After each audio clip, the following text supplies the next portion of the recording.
200 से भी ज़्यादा आइलैंड और एक पेनिनसुला में फैला है दुनिया का एक सबसे फेमस ट्रेड, फाइनेंशियल और कॉमर्स हब हांगकांग, जिसे एक ग्लोबल मेट्रोपोलिस भी कहा जाता है। आज के इस वीडियो में हम चलेंगे काओलून पेनिनसुला और एक्सप्लोर करेंगे वहाँ के कुछ इम्पॉर्टेंट लोकेशंस को। हम जाएंगे काई टेक और एक्सप्लोर करेंगे काई टेक एयरपोर्ट की कहानी और कैसा दिखता है वो जगह जहाँ दुनिया का सबसे डिफ़िकल्ट एयरपोर्ट अप्रोच हुआ करता था। और फिर हम चलेंगे काओलून वॉल्ड सिटी को एक्सप्लोर करने।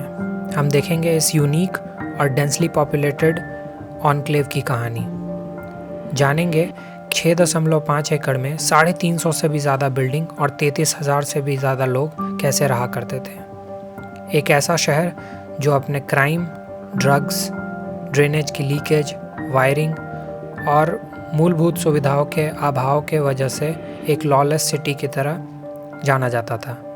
ये शहर आज कैसा दिखता है उसे भी जानेंगे और कैसे और कब इसे चेंज किया गया एक खूबसूरत पार्क में। तो ये और भी बहुत कुछ आज के वीडियो में।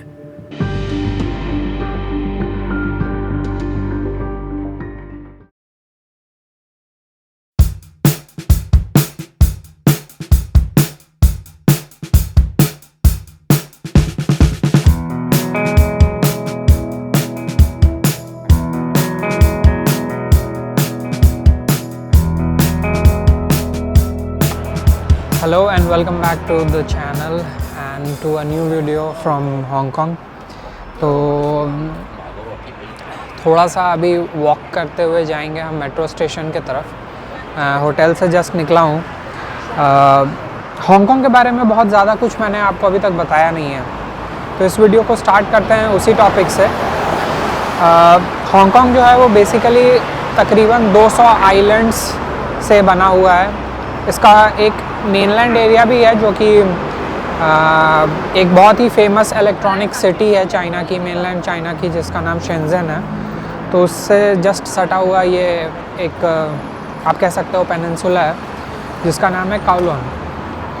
उसके जस्ट सामने एक और आइलैंड है which is known as the Hong Kong island.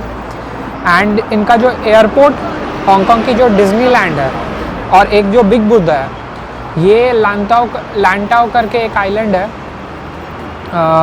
उस पे है। तो बेसिकली घूमने के ये 3-4 लोकेशंस जो कुछ भी हैं वो सब आपको इसी एरिया में देखने को मिलेंगे, इन्हीं 3-4 लोकेलिटी में दिखेंगे।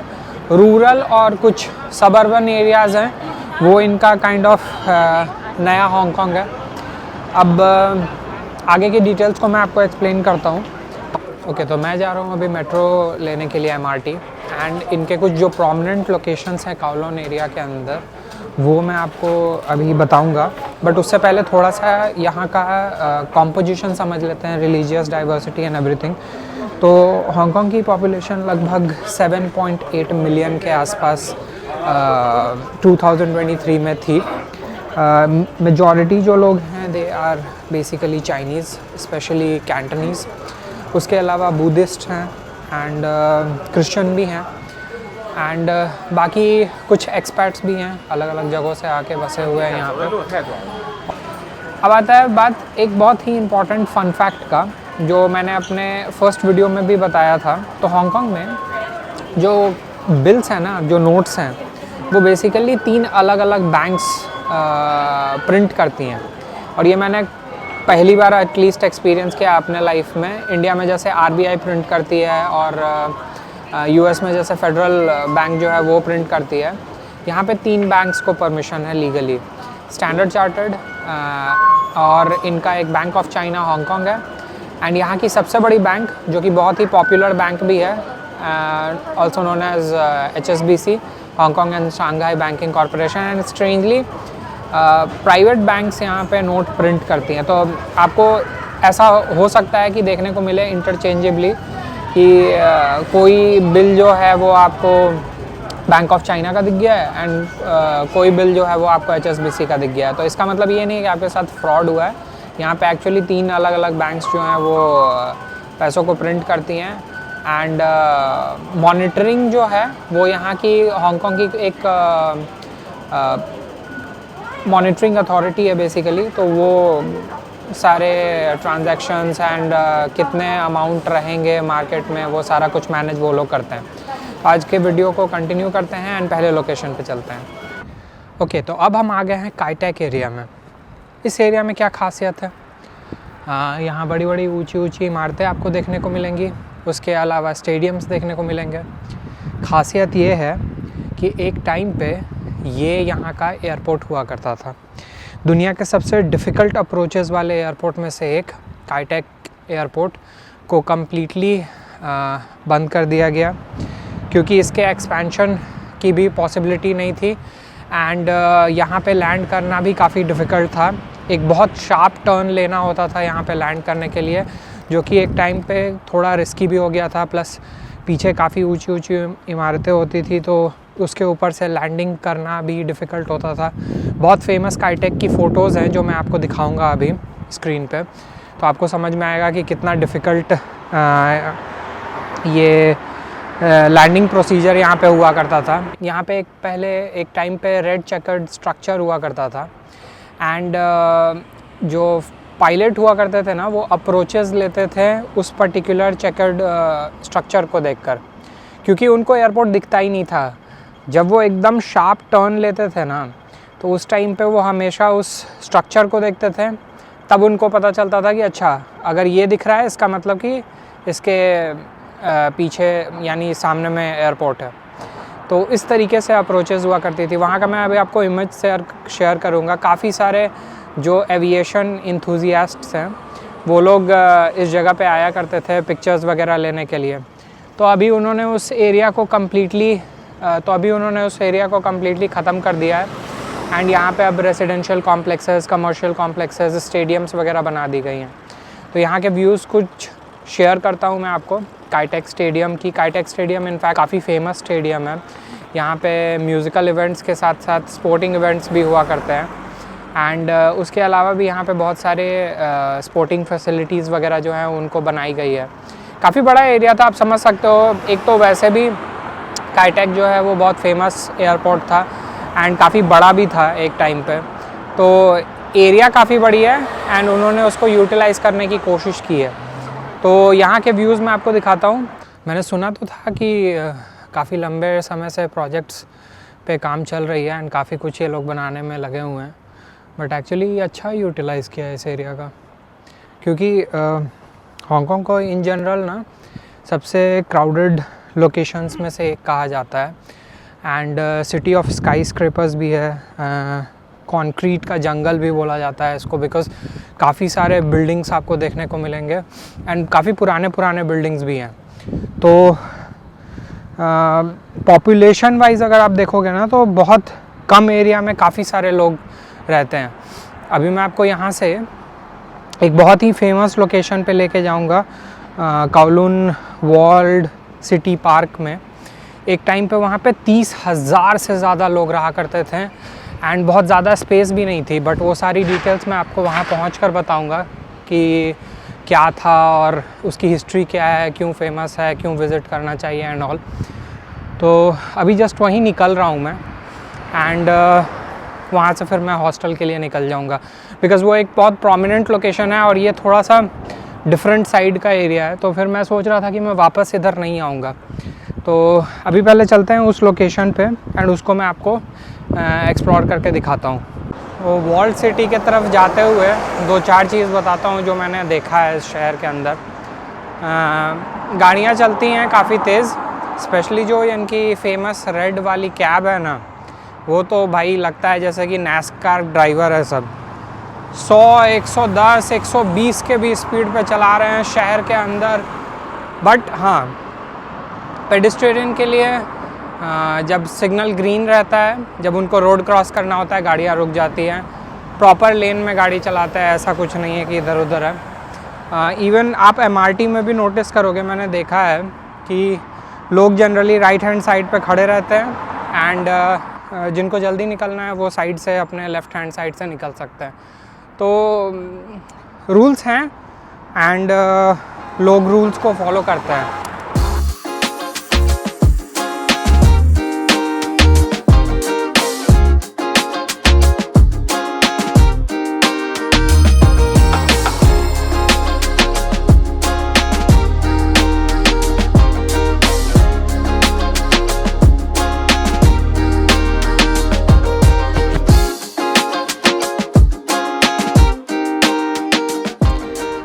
तो अभी हम जिस जगह पे आए हैं, इस जगह का नाम है काउलून वॉल्ड सिटी पार्क।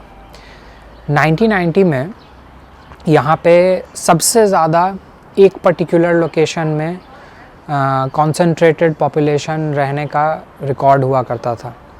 30,000 लोग 6.4 हेक्टेयर की ज़मीन पे रहा करते थे। मैं रेफरेंस के लिए यहाँ पे कुछ इमेजेस आपको साइड में दिखाऊंगा, तो आपको आइडिया लगेगा कि इस जगह का सिग्निफिकेंस क्या है। आज इसको कम्प्लीटली रीफॉर्म रिनोवेट करके एक बहुत ही खूबसूरत रिक्रिएशनल पार्क और पीसफुल स्पेस बनाया गया है। यहाँ पे अभी भी कुछ जो पुराने वॉल्स हैं, कुछ जो पुराने स्ट्रक्चर्स हैं, उनको छोड़ा गया है याद के लिए, इसकी जो हिस्टोरिकल सिग्निफिकेंस है उसको मेंटेन करके रखने के लिए। एक टाइम पे जब यहाँ पे सोंग डायनेस्टी हुआ करती थी, तो इस जगह को as a military outpost use किया जाता था। और आज देखिए ये पार्क बन चुका है। जैसा कि मैंने आपको बताया, ये एक टाइम पे ओरिजिनली एक मिलिट्री आउटपोस्ट हुआ करता था और उसके बाद धीरे धीरे कन्वर्ट हो गया to a densely packed slum area in the 20th century. लोगों की आबादी बढ़ने की वजह से यहाँ पे बिल्कुल ना के बराबर लॉ फॉलो की जाने लगी और आज ये एक from lawless overcrowded area Hong Kong की रेजिलियंस और एवोल्यूशन को शो करने वाला एक लैंडमार्क बन चुका है। इस जगह के कुछ इम्पॉर्टेंट नोटिसेबल लोकेशंस में से हैं पवेलियन ऑफ एब्सोल्यूट परफेक्शन, एक आइकॉनिक और क्लासिकल चाइनीज़ स्टाइल पवेलियन। उसके अलावा एक साउथ गेट जिसका रीस्टोरेशन किया गया from original Kowloon walled city, एक ब्यूटीफुल रॉक गार्डन और बैम्बू ग्रूव्स। एकदम लॉलेस जोन से इस एरिया को, जहाँ पे अनरेगुलेटेड मार्केट्स थी, काफ़ी क्राइम हुआ करता था, इलीगल एक्टिविटीज़ हुआ करती थी, इस टाइप के जगह से इस ब्यूटीफुल स्पेस को क्रिएट किया गया। ये हांगकांग के रेजिलियंस के साथ साथ एक पीसफुल ग्रीन स्पेस भी है और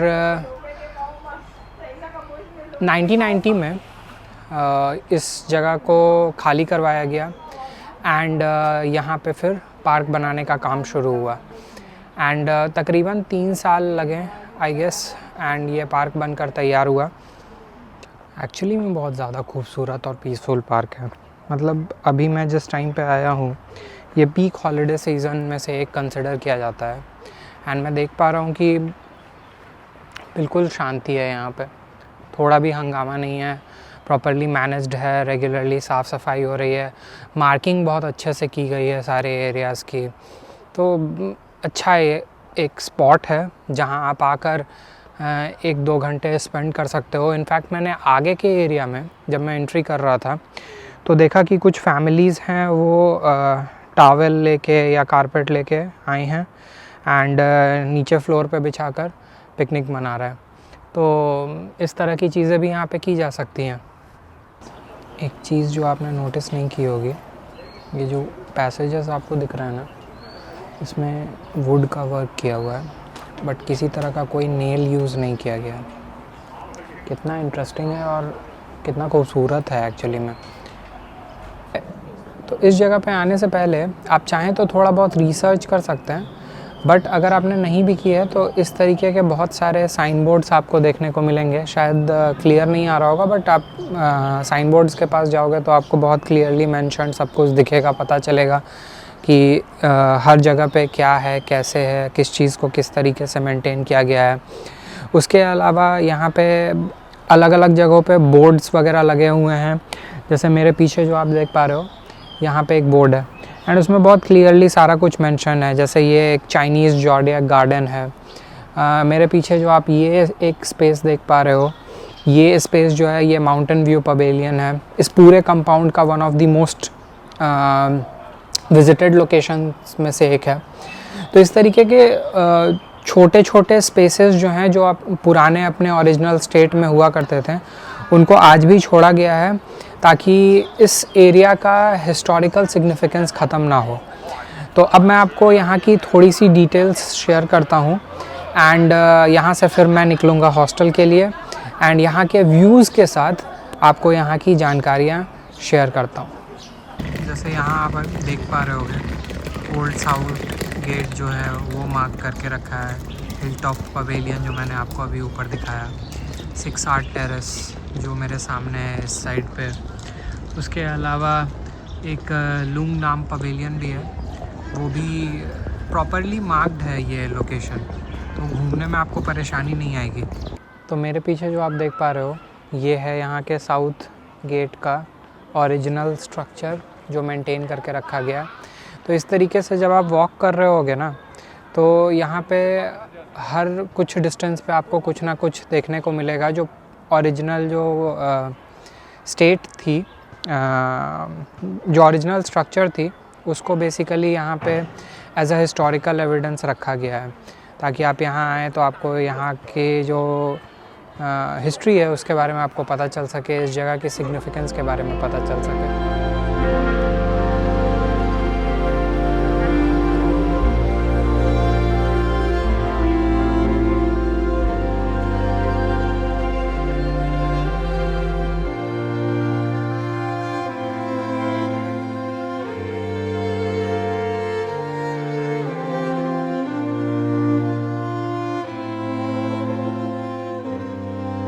दूसरे लोकेशन पे आ चुके हैं, जगह का नाम है हाई लिन ननरी। 1934 में इसको एक बुद्धिस्ट फिलैंथ्रोपिस्ट थे वायताए करके, उन्होंने बनवाया था। क्लासिक चाइनीज़ आर्किटेक्चर पे बेस्ड ये एक बुद्धिस्ट कॉम्प्लेक्स है। इससे रिलेटेड जो भी जानकारियाँ हैं वो इसके व्यूज़ के साथ मैं आपसे अभी शेयर करूँगा। एंड इसके बाद इसके जस्ट एडजेसेंट एक पार्क है, वहाँ हम चलेंगे एंड वहाँ के व्यूज़ मैं आपके साथ शेयर करूँगा। सामने जो आप देख पा रहे हो ये है हाई लिन ननरी। ये एक बुद्धिस्ट कॉम्प्लेक्स है काओलिन हांगकांग एरिया में। 1934 में इसको बनाया गया था।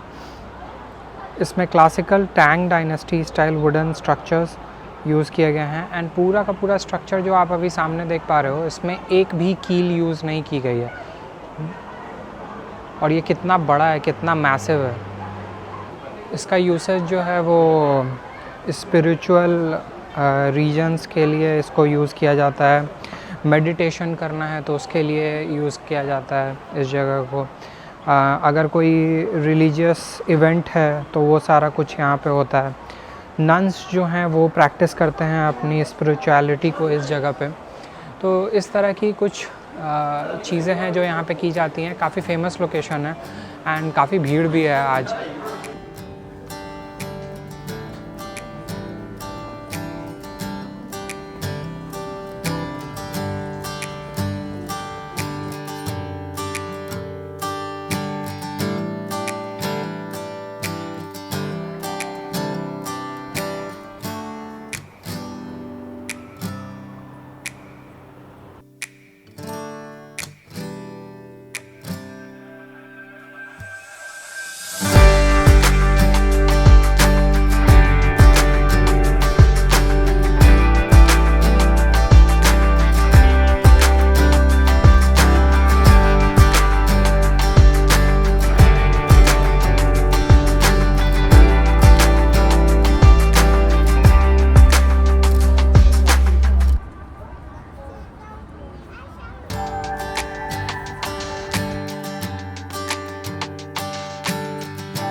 हाई लिन ननरी के बगल में है एक गार्डन जिसका नाम है नान लियन।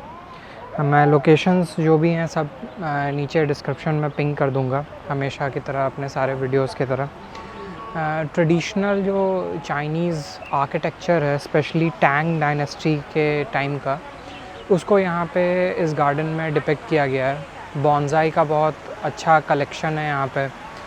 एंड एक सबसे अच्छी चीज़ क्या है कि नॉर्मली आप गार्डन में आओगे तो आपको डॉक्यूमेंटेशन नहीं मिलेगा उसका, बट यहाँ पे मैंने नोटिस किया है कि मैं जिस भी गार्डन में जाता हूँ ना, वहाँ पे बहुत प्रॉपर डॉक्यूमेंटेशन है, सब कुछ उन्होंने प्रॉपरली डिस्क्राइब करके रखा है। हर स्पॉट जो है उसको बहुत क्लियरली डिपिक्ट करके रखा है। अभी मैंने कुछ फुटेजेस जो लिए थे वो उन्होंने वुडन वैसा बना के रखा था। एंड एक पैम्पलेट है जिसमें उन्होंने कम्प्लीटली डिस्क्राइब किया है कि टिम्बर को यूज़ करके किस तरीके से इस तरह के स्ट्रक्चर्स, इस तरह के पवेलियंस, घर वगैरह जो भी हैं ये बनाया जाता था। ये बेसिकली एक बगल में ननरी है, तो उसके जस्ट बाजू में ये पार्क बनाया गया है। एंड उसके सिग्निफिकेंस को बूस्ट करता है, बिकॉज़ आप यहाँ आने के बाद थोड़ा सा इस रीजन के कल्चर और इसके हिस्ट्री के बारे में और बेहतर तरीके से समझ पाओगे। तो यहाँ के व्यूज़ मैं आपको दिखाता हूँ। ये पार्क जो है ये 2006 में स्टार्ट हुआ था। इस रीजन में एक्चुअली बॉन्साई काफ़ी अच्छा होता है। जापान में एक जगह है ओकिनावा करके, आई गेस, वहाँ का बॉन्साई कंसिडर किया जाता है सबसे बेस्ट।